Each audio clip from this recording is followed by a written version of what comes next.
নাম জাহ্নবী দাস। আমি একটি কবিতা আবৃত্তি করব। কবিতাটির নাম রামগরুরের ছানা। লিখেছেন সুকুমার রায়।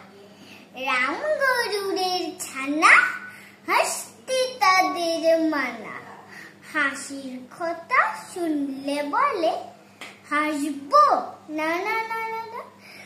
সদাই মোরে ত্রাসে, ওই বুঝি কেউ হাসে। এক চোখে তার মিটমিটিয়ে তাকায় আশেপাশে। ঘুম নাই তার চোখে, আপনি বকে বকে। আপনারে কয় হাসি যদি, মারবো কিন্তু তোকে।